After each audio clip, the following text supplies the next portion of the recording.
Like, coach would be like, hey, man, we practicing the 10. LeBron be like, no, we practicing 12. All right, practice the 12. And I was like, God damn.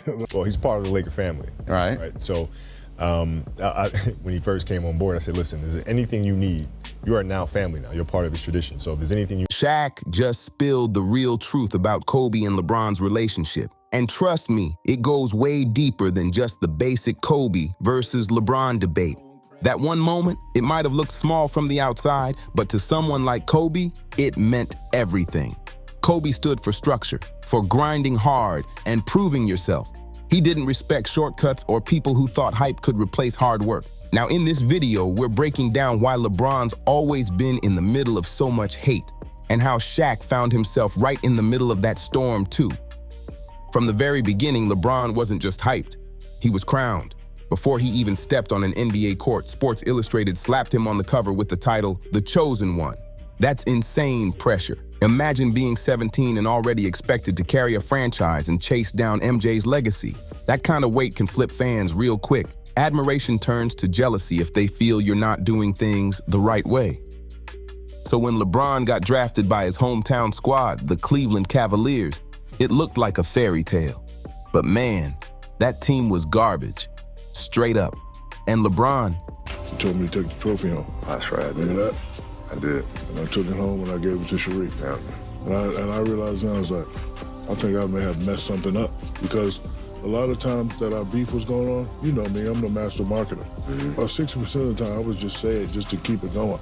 But like when you did that, when you didn't have to do that, because usually they take it and they mail it, but you like Shaq, and Sharif loves you. So here you go, Sharif, and you gave him the trophy. He dragged them all the way to the 2007 NBA Finals basically by himself. Sure, they got swept by the Spurs, but the fact he even got them there was unreal.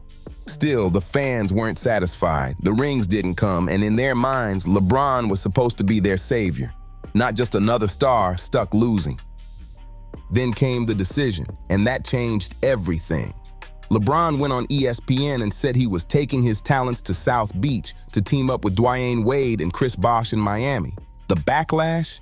It was wild. Cleveland fans were burning his jersey in the streets, and Dan Gilbert dropped that infamous Comic Sans letter, straight up calling it a coward's move. Even fans outside Ohio were calling it soft, like LeBron couldn't win without stacking the deck, so he built a super team instead. Yeah, he got the job done in Miami. 2 rings in 4 years, but people just weren't feeling it the same way they did for Kobe's or MJ's titles. To them, those Miami wins felt bought, not earned. And that Heat intro ceremony, man, the not 1, not 2, not 3 speech, it only made things worse. It made LeBron look arrogant, like he was chasing legacy points instead of putting in the gritty work. That whole rollout just rubbed folks the wrong way. Eventually, LeBron went back to Cleveland and finally got that ring in 2016. And let's be honest, that finals win was legendary. Down 3-1 to the 73-9 Warriors. Kobe, I've been knowing you for a long, long time. I've always wanted to ask you this question. We kind of have similar backgrounds. I'm from New Jersey. I know you're from the Philadelphia area. You moved to Italy. I was, hanging out in Germany as a youngster. How was it growing up in Italy? That comeback was straight up iconic, but by then, the hate train had already picked up speed, and some people weren't hopping off no matter what. Then boom, he leaves again, this time heading to LA. You'd think after ending Cleveland's 50-plus year title drought, folks would show love, right? Nah. Some saw the Lakers' move as just another legacy grab, trying to line himself up with the greats Kareem, Magic, Kobe, like he was forcing his name into that elite list. And yeah, he got another chip in 2020, but even that came with drama. The bubble ring had haters screaming it didn't count. No fans, no travel, soft competition, and don't even get started on the PED rumors. No proof at all, but just because he's still wrecking the league in year 21, people feel like they have to find a reason why. Like greatness has to be handed out by some official stamp or something. But here's the real reason a lot of people keep hating on LeBron. He keeps winning. And what's worse, he keeps passing legends while doing it. MJ fans can't stand hearing that LeBron is now the all-time leading scorer. Kobe diehards hate watching him climb higher and break more records. Every time LeBron moves up the ranks, it feels like he's pushing someone else down, and fans take that real personal. Now let's talk Kobe. LeBron and Kobe never had a real face-off in the finals. They kept just missing each other. But don't get it twisted, there was definitely a competitive edge between them. Kobe was a straight-up assassin. That Mamba mentality was about doing it the hard way. Grinding solo, no shortcuts, no handouts. Then here comes LeBron, jumping teams, stacking stats, and forming buddy squads to chase rings. Did Kobe hate LeBron? Maybe not. But idolize him? Nah, Kobe had his subtle shots, like when he said, "I'd rather go 0 for 30 than 0 for 9 because it means I stopped shooting." That's his way of saying, I'm built different, and fans caught on real quick. But it's not just basketball. LeBron's always been loud on social issues, and that rubs a lot of people the wrong way. He's spoken out about police brutality, racism, and politics. He even clashed with Laura Ingraham from Fox News after she told him to shut up and dribble, and he fired back. People who don't like his views, they turn that dislike into full-on hate. And then there's social media. This is a big one. MJ never had to deal with Twitter. Kobe wasn't under the Instagram spotlight. But LeBron, he's been watched nonstop. Every flop, every cryptic tweet, every wine glass selfie. It all gets thrown into the GOAT debate like fuel to the fire.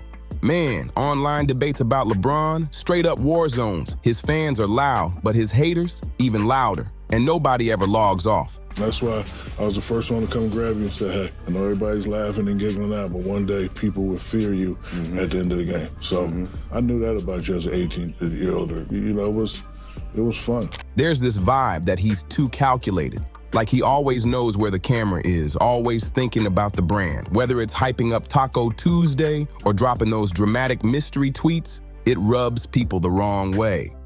Folks want their icons to be raw, flawed, real. But LeBron, sometimes he feels too polished, too perfectly put together. And that kind of image control, it can come off fake even when it's not. But here's the crazy part. Despite all the hate, he still gives back. He built the I Promise School in Akron. He's helped send kids to college. He speaks up when most athletes stay quiet. Whether people like him or not, the guy is a role model, but even that gets twisted. People say he's only doing it for attention, not from the heart. The janitor let me in the gym, and I shot all day. All day. I mean, all day. And this was right after that playoff game. We were playing Utah. This has been a game for life. It's like LeBron can't win. Not on the court, not off it. You want to know the real truth. It's this. Familiarity breeds contempt. We've been watching LeBron for over 20 years. He's been on our TVs, in our feeds, in every headline, non-stop. When someone's that present in your life for that long, it becomes easy to pick them apart, to look for flaws just because you've seen so much of them. Same thing happened to Tom Brady, to Mahomes, even MJ got it back in the day. The only difference now, LeBron's hate is louder because the world is louder. But one day, and this is a guarantee, people are gonna look back and realize they didn't appreciate LeBron enough. The no-look passes, the monster dunks, the iconic chase down blocks, that insane court vision, and the fact that he's still out here dropping 30, 10, and 9 in his late 30s, that kind of longevity is crazy.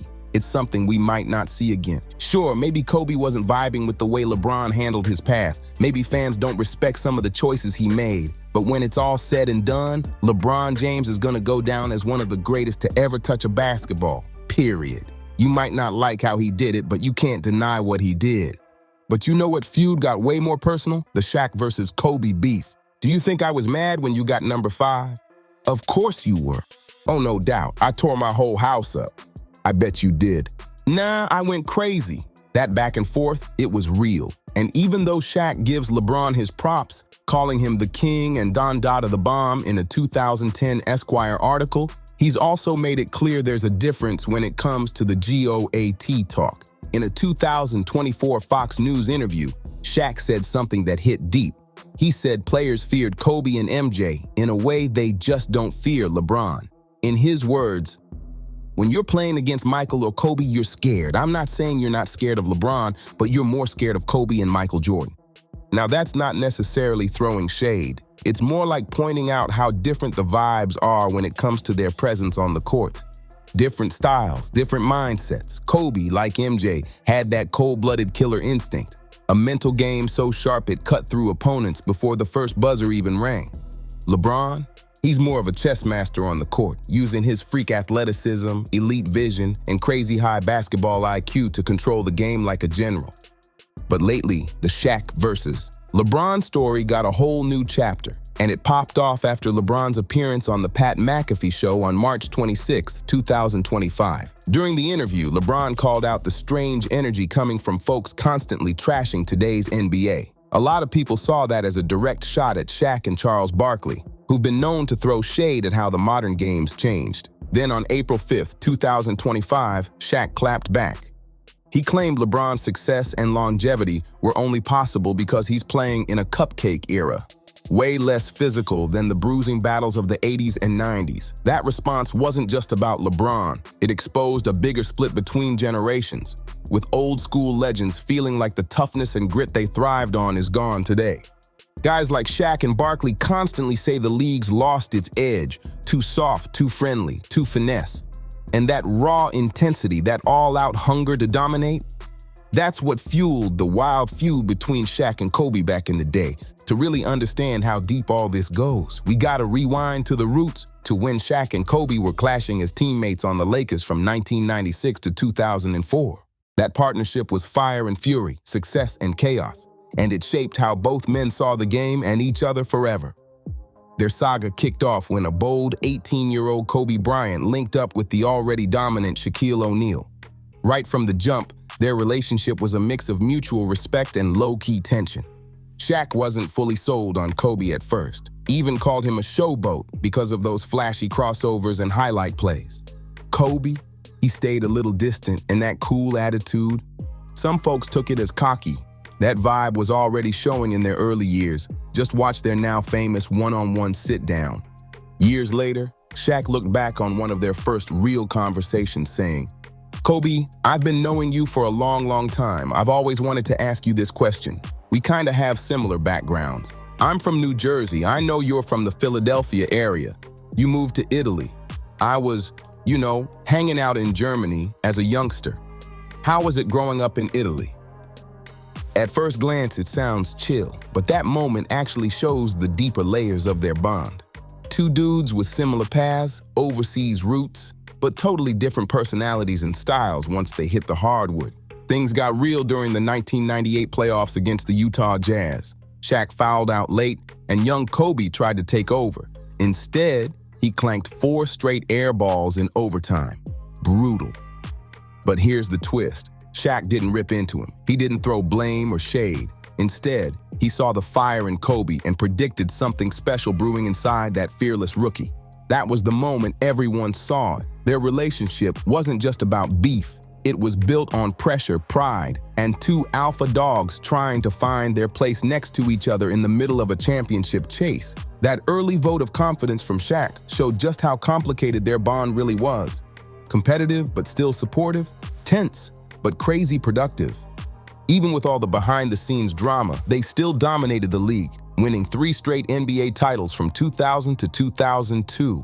Shaq walked away with Finals MVP each time, but don't let the rings fool you. Things were bubbling beneath the surface. Their clashing styles, from leadership to training habits to how they saw the game, kept creating friction, and eventually, that heat boiled over into the public eye. By the 2003 to 2004 season, the feud wasn't a secret anymore. Shaq started throwing shade in interviews, making slick comments like, "Just ask Carl and Gary why they came here." One person, not 2. 1. Period. A not-so-subtle jab at Kobe, while referring to veterans Karl Malone and Gary Payton joining the Lakers. Kobe didn't stay quiet either. He fired back by calling out Shaq's work ethic and physical condition, taking public shots at how the big man carried himself as a leader. Things completely unraveled after the Lakers lost in the 2004 NBA Finals to the Detroit Pistons. The tension on that team was painfully obvious. No chemistry, no unity. And in later interviews, both Shaq and Kobe admitted that their own immaturity played a big part in blowing things up. Instead of blocking out the noise and locking in, they let egos and outside drama tear it all apart. The result? Shaq got traded to the Miami Heat in 2004. And just like that, the dynasty was done. Meanwhile, Kobe stayed in LA, signing a massive 7-year, $136 million deal, ready to chase greatness on his terms. Their paths went in different directions, but the impact of the Shaq-Kobe relationship didn't just fade. It echoed into their connections with other NBA stars. And when it comes to LeBron James, you can't really understand the tension or the respect without looking through the lens of that fiery Shaq-Kobe dynamic first. See, that intense rivalry between Kobe and Shaq shaped how Kobe approached every competitive relationship moving forward. And when LeBron hit the scene in the early 2000s, the comparisons were immediate. LeBron entered the league in 2003 as the first overall pick with a mountain of expectations on his back. The next chosen one, the future face of the NBA. At the same time, Kobe was stepping into his role as the undisputed king of the Lakers after Shaq's exit. He was building his legacy, finally free from the giant shadow of the Diesel. Meanwhile, LeBron was just starting his climb, expected to fill the shoes of Michael Jordan before he'd even played a full season. That set up a natural comparison. Two different journeys, two different styles, but both gunning for greatness. Kobe was proving he didn't need Shaq. LeBron was trying to live up to impossible hype, and from that contrast, a whole new rivalry was born, one that sparked endless debates among fans, media, and even other players. But it wasn't all heat. During an interview on SportsCenter, Kobe showed a softer side when asked about LeBron joining the Lakers. Well, he's part of the Laker family, right? So, when he first came on board, I said, listen, is there anything you need? You are now family. You're part of this tradition, so if there's anything you need, just let me know. That moment, it showed the respect was real, even if the competition always lingered in the background.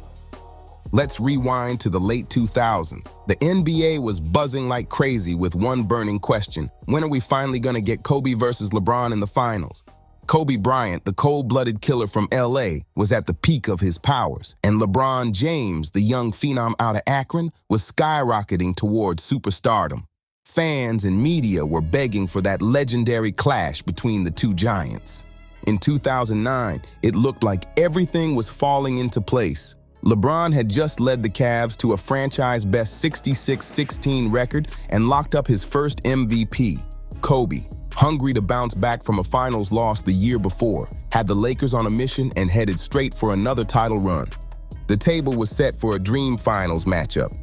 Kobe versus LeBron, two different eras colliding on the biggest stage. But then, the plot twist. Dwight Howard and the Orlando Magic crashed the party by knocking out LeBron and the Cavs in the Eastern Conference Finals. Just like that, the dream showdown was gone. Kobe and the Lakers went on to handle business, dominating the Magic and grabbing his fourth ring. But that epic duel with LeBron, it never happened. And it became one of the biggest what-ifs in NBA history. Still, even without that finals battle, the mutual respect between them was crystal clear. LeBron once said Kobe's mid-range game was, by far, one of the best that we have. And Kobe, he never downplayed their connection, saying, there is a mutual respect that we have for one another. It's that level of respect that enables us to perform at a high level. Two different paths, two different styles, but the respect, that was always there. LeBron's even admitted he regrets not getting that finals clash with Kobe. He said, I didn't hold up my end of the bargain in 2009 for the fans, for us to meet in the finals. I know the world wanted to see it. I wanted it. We wanted it. He held up his end, and I didn't hold up mine. And I hate that. I hate that it didn't happen. That doesn't sound like beef. It sounds like respect. Pure and simple. No secret hate.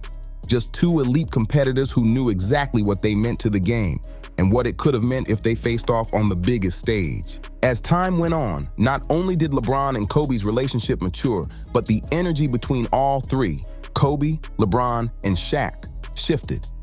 And the biggest glow-up of all? That came between Shaq and Kobe, whose legendary feud turned into something real, respect and even reconciliation.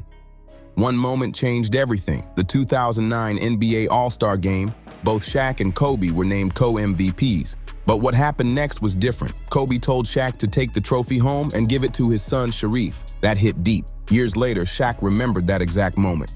He told me to take the trophy home. That's right. Remember that? I did, and I took it home and gave it to Sharif. Yeah. And now I realize I think I may have messed something up. Because a lot of times when our beef was going on, you know me, I'm the master marketer. That reflection, It shows how much growth had happened. All that past tension, the shots, the pride, it faded into something way more powerful. Understanding. The respect was always there. It just took time to rise above the noise. But 60% of the time, I was just talking to keep the hype going. But when you did that, when you handed Sharif the trophy, you didn't have to do that. You know they usually just mail it out, right? But you, Shaq, you knew Sharif loved you and you gave him that trophy. That moment, that one right there, it cut through everything. All the trash talk, all the beef, all the tension, it showed the real heart of their bond. People get so caught up in the drama of the Shaq vs. Kobe feud that they miss what was really underneath, a connection built from battles, from respect, and from everything they went through together. Over time, that bond only got deeper. After Kobe's heartbreaking passing in 2020, Shaq didn't hold back. He poured his soul into that tribute, saying there were no words to describe the pain. Then, at Kobe's statue unveiling in 2024, Shaq called him the most competitive player I've ever seen and the best teammate I ever had. That's a long way from where they started. Their legacies forever tied together because basketball, it's bigger than just buckets. It's a stage, a giant canvas where legends leave their mark. And Shaquille O'Neal, Kobe Bryant, and LeBron James, they didn't just play the game. They changed it. Shaquille Rashawn O'Neal's journey started in Newark, New Jersey. And from the beginning, dude was a beast, towering at 7'1" and tipping the scale at over 325 pounds. Shaq wasn't just a big man, he was a straight-up force, a one-on-one. But his path wasn't easy. He was raised by his strong-willed mother and his stepfather, who brought discipline into his life.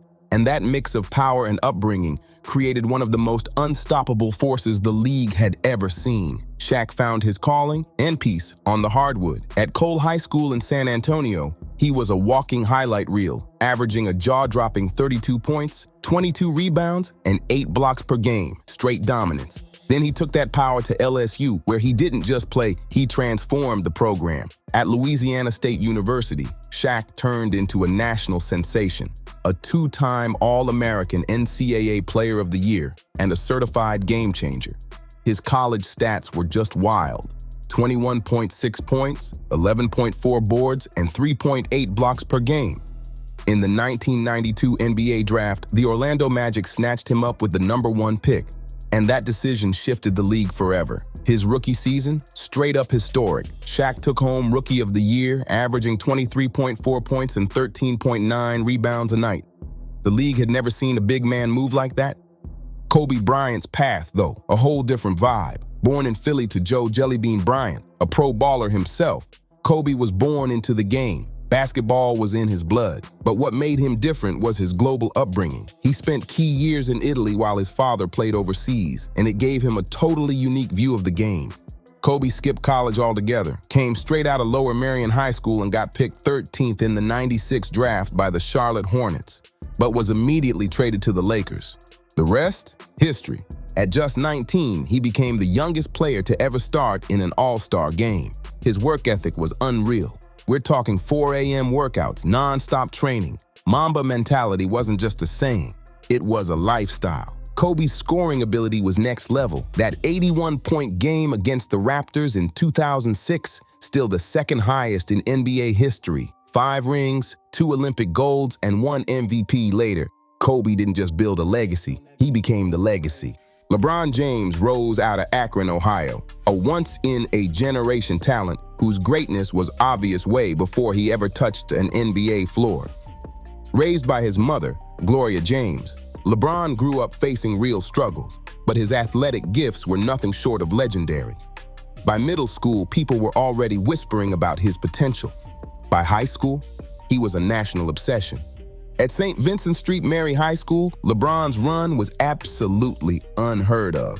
As a junior, he landed on the cover of Sports Illustrated with the title, The Chosen One, something no high school baller had ever done before. The spotlight, massive, but he didn't fold. In the 2003 NBA draft, the Cleveland Cavaliers made it official, selecting LeBron with the #1 pick. But this wasn't just another top draft pick. LeBron represented something new. He was 6 feet 9 inches with the court vision of a point guard, the physicality of a power forward, and the basketball IQ of a seasoned vet. He broke the mold. Shaquille O'Neal, Kobe Bryant, and LeBron James aren't just legends. Their living stat sheets come to life. Shaq, a mountain with sneakers. He averaged 23.7 points, 10.9 rebounds, and 2.3 blocks per game. Numbers that don't just speak to dominance, they scream it. No center in NBA history ever brought that kind of size and surprising quickness. He bulldozed defenses and dunked fear into anyone in the paint. Kobe? He was precision. A cold-blooded technician on the floor, putting up 25.0 points, 5.2 rebounds, and 4.7 assists per game. But he wasn't just stacking stats. He was painting masterpieces out there. Every fadeaway, every spin, every bucket was art. Kobe didn't just play basketball, he authored it. Every point Kobe scored, it was like a brushstroke, crafted with surgical precision, built off thousands of hours in the gym. Pure skill, pure obsession. LeBron James didn't just follow that path, he changed the whole game. Averaging 27.2 points, 7.5 rebounds, and 7.3 assists per night. He blurred the lines between every position, guard, forward, playmaker, scorer. He did all of it. LeBron isn't just a player, he's a blueprint for the modern athlete. But greatness, it's not just stats, it's winning. Shaq crushed it with 4 championships, 3 with the Lakers, 1 with the Miami Heat. Kobe's reign, 5 titles, all in that iconic purple and gold, total dominance. LeBron's story is wild, 4 championships across 3 franchises. 2 with the Heat, 1 with the Cavs, and let's not forget that legendary 3-1 comeback, and 1 with the Lakers in 2020. Different teams, same results, rings, and off the court, these guys didn't just ball, they changed culture. Shaq was more than a center. He was entertainment on 2 legs. Movies, rap albums, video games, he turned the big man into a brand the whole world knew. Kobe took things deeper. The Mamba mentality, that wasn't just about basketball. It became a global movement, a mindset built on obsession, drive, and doing whatever it takes to be the best. His influence stretched way beyond the game. It became a way of life. LeBron didn't just shine on the court. He leveled up as a movement. From opening schools to speaking out on major issues, he redefined what it means to be an athlete in the modern era. Activist, businessman, role model. LeBron used his platform to spark real change. At the end of the day, Shaq, Kobe, and LeBron weren't just hoopers, they were architects of culture. Each one shaped an era, leaving marks that went way beyond the scoreboard. Yeah, fans love the drama, the rivalries, the who's better debates, but the truth, it's deeper than beef. What really lasts is what they gave to the game, the evolution, the passion, the legacy. Shaq's raw power, Kobe's relentless obsession, LeBron's all-around dominance and leadership. Their stories aren't about hate, they're about growth, greatness, and how they inspired a whole generation to dream bigger, train harder, and believe they could be legendary too. As the game keeps evolving, the blueprint these 3 legends laid down will keep shaping basketball's future, on and off the court. Thanks for riding with us today. If you enjoyed the video, make sure to like, subscribe, and drop a comment to let us know your thoughts. Share this with your fellow hoopheads, and we'll catch you in the next one.